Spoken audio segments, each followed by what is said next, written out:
So without further ado, let's get into the main event of the evening. Super Sodiq Yusuff taking on Edson Jr. Barboza. Both these guys coming off impressive first-round finishes, Rich. I think that's why we are into this main event, territory for these guys. You saw Sodiq Yusuff, yes, it was against Don Shainis. However, there's nothing he could do about that, right? He showed up for his job. He can only take who they give him. And in that spot, I believe it was a short notice replacement. Don Shainis comes into the fight, and Sodiq landed a bunch of big knees to the body and caught him in a front headlock scenario, instantly guard pulled that guillotine, and it was a wrap. I have to say, as a guillotine connoisseur, that was beautiful. That was a perfect guillotine. When you talk about what a guillotine is supposed to be used for, if you guillotine and guard pull and you're flat on your back and you don't get it, now you screwed yourself. Where did he end up? On his hip. So he could have scrambled to the top position and ended up mounting the guy and finishing him there if he wanted to. But instead, he knew he had it locked in. He kept it on his hip. He finished the job. I think that showed the Team Lloyd Irvin seasoning. I think it showed exactly what he's been working on the mat for all this time, because we already know what he could do on the feet. The viral knockouts he's had pre-UFC, you could go watch them. He's insanely powerful when he's able to get off on his strikes, when he's able to get off on his punches in particular, carries a lot of power in his hands. However, we've seen his chin be a little bit of a liability. I talked about that on my first look, where we've seen him get wobbled. We've seen him get rocked. We've seen that cost him the Arnold Allen fight, arguably, where he landed more shots. He was looking more effective, winning the minutes of the fight. And then in an instant, he would lose the round by getting dropped, by getting stunned, wobbled. There was one point where he was like standing there looking off in the distance, but he's got very good recoverability. Even in the fight where he recorded that knockout loss, his opponent hit an arm spin, slammed him right onto his face, and then threw probably 4 or 5 strikes directly to the back of his cranium. And this guy still was able to get up and like look at the referee after and like try and protest the stoppage a little bit. So overall, I think that his recoverability is very good. His chin is a little bit concerning against a guy like Edson. But what Edson tends to do is he likes to back up a little bit, try and find his range, try and set down on big shots and big opportunities. And I think Sodiq Yusuff's going to pressure him backwards. I think he's going to walk him onto the cage. And we've seen that a lot bother Edson Barboza. This is a small octagon. He does not have as much room to operate and move around here. And we've seen guys like Kevin Lee, a few other guys use pressure to close him down and then take him down. But I think that Sodiq Yusuff's probably going to use pressure to close him down, throw big shots. And what we see from Edson is he does not like the feeling of being pressured. So he will either react by getting into exchanges that don't favor him, where his hands come down and he starts throwing wildly, where he got dropped by a jab from Donald Cerrone, club and sub finish in that spot. Or if you look at that Tony Ferguson fight, guys, the reason that I talk about his club and sub potential is the fact that it was not Tony Ferguson who initiated the grappling in that fight. It was Edson Barboza. He was under duress. He was getting hit with too many shots. He did not like how he was feeling, and the power was backing him up. So then he said, I'm going to shoot for a takedown. He shot for a takedown, snapped down, and then he tried to stand back up, front headlock, snap down again. When he went to stand up the third time, there was no dice. Darth City, it was all over. So you look at Edson Barboza, the problem is that when he gets pressured, he can make mistakes that cause him to get submitted. And he's only been submitted twice. He's had a lengthy UFC career, but a lot of guys are looking to break him down with pressure and offense on the top position with ground and pound. I think that's a possibility here, but they're giving you a plus 600, plus 700, whatever it is, on Sodiq Yusuff to win the fight by submission. And I think in his last fight, he showed he does not discriminate. However you want to get it, he'll try and give it to you. So I like Sodiq Yusuff in this spot. I think he's going to win the fight, and I think he's dangerous to finish the fight as well. How do you feel about this one, Rich?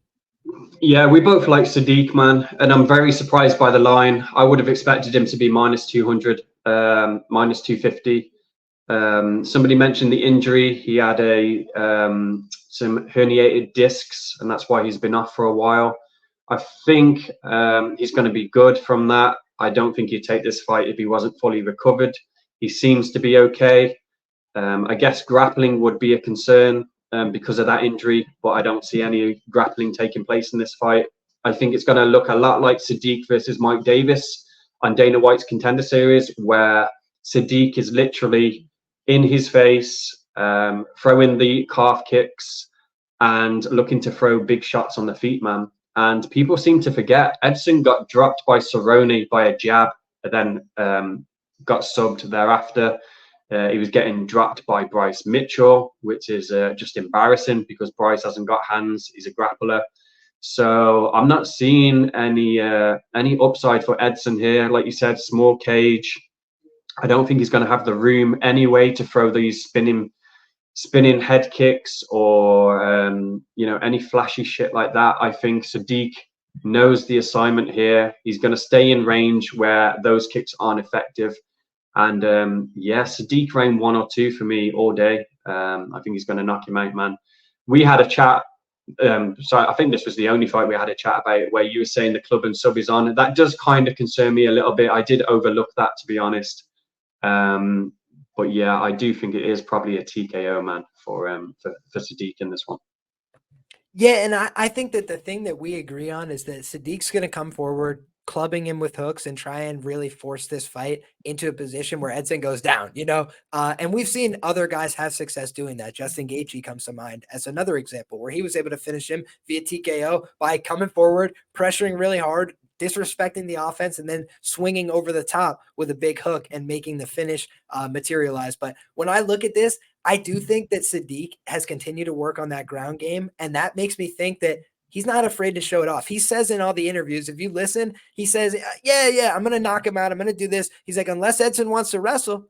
And I was like, Edson's going to want to wrestle, in my opinion, as soon as this fight starts getting real nitty gritty. Because the other thing is, I like Edson Barboza's cardio at 155 pounds much better than I like it at 145 pounds. I liked his chance to get better at MMA, better at 155 pounds than at 145 pounds. How is this man not dedicating his entire camp to cutting the weight, Rich? Because he's huge, right? He's always been big. He was big at 55. Nobody was looking at Edson Barboza like, man, this guy's tiny. That was never the problem. So he's a big guy. He's cutting a lot of weight, and he's all muscle. And it's hard to fuel muscle for 25 minutes. So I just think he's going to struggle to pace himself here. We saw that against Giga Chikadze. He was looking like he was having some success leading into the third round, and then the gas just wasn't there to keep backing it up.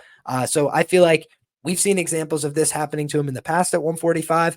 Billy Q never was able to really get off on his game. He was able to land a couple clean strikes, but when he went for the shot, fight was over like that. I think that's just, something that happens in MMA. It's a high variance sport. So give me Sodiq Yusuff here. I do think that the fight not to go is also probably the side, because I think that covers both of the most likely outcomes here, which would be Sodiq getting the finish or Edson Barboza knocking him out. I mean, he is a very dangerous knockout threat. Don't want to disrespect that either. I think that's his best chance to win the fight. I don't think Edson's going to be trying to, point fight him to a decision. That's not who he is. So for me, like the fight not to go, and I like Sodiq to get the job done inside the distance. Any closing thoughts here, Rich? Yeah, do you know what, though? He's lost twice by submission to Cerrone when Cerrone jabbed him and he dropped him and then he got the rear naked. And then the Tony fight, it was because Tony, that was it, the height of like Tony being Tony, and he put on an insane amount of pressure on him, volume. And I don't think Sadiq's going to do that, man. He's going to be more methodical, pick his punches, but he is going to apply pressure. But I just think the volume's going to be low to the point where it's not going to be a case of where he gasses Barboza and Barboza will desperation takedown. It's just going to be a point where Barboza either gets hit clean with something and then shells up and then, 1-2 punches and he dies. So yeah, that would be my only pushback on the submission play. But at the number, man, I don't hate it. Obviously, I could get burnt, man. He might follow him to the ground and decide to sink in a choke. But I just don't believe that Edson will push any type of grappling in this fight, man. So I would never, like, if you had given me 10 guesses, like how Edson would react to Tony Ferguson, the last thing I would think is he's going to try and shoot takedowns. But that's exactly what he was doing because he wasn't liking how things were going on the feet. I even think, and I didn't double check this, I have to fact check myself. I believe he shot a takedown on Giga Chikadze at one point because he was like, yeah, maybe this is starting to go sideways. So I'm going to go back and fact check myself there. But I just feel like when Edson starts to feel a lot of pressure coming back at him, he's like, let me see if I'm the better grappler. I mean, maybe there's something else I could do here. But I just don't think that he likes to sit in those bad positions and like try and figure it out, problem solve like some fighters do. He's like, let me immediately go to the next option phase and see my way out from here if it's not working. But he's also a tough guy on the mat. I will say, Cerrone had to lock in the rear naked choke and put it in solid before he would go out. And the same thing with the fight that he had against Tony. You can see blood is like squirting from his face and he's still trying to push away at the hips. Like he's not just a quitter, but I do think that he puts himself in bad front headlock scenarios. And I think if there was one place I would credit Sadiq's grappling, it would be from the front headlock. So that's why I was interested. But I do think it's a little bit high variance. I would be more bullish on the ITD than I would be on the sub. But I just think that the sub is the value at the number.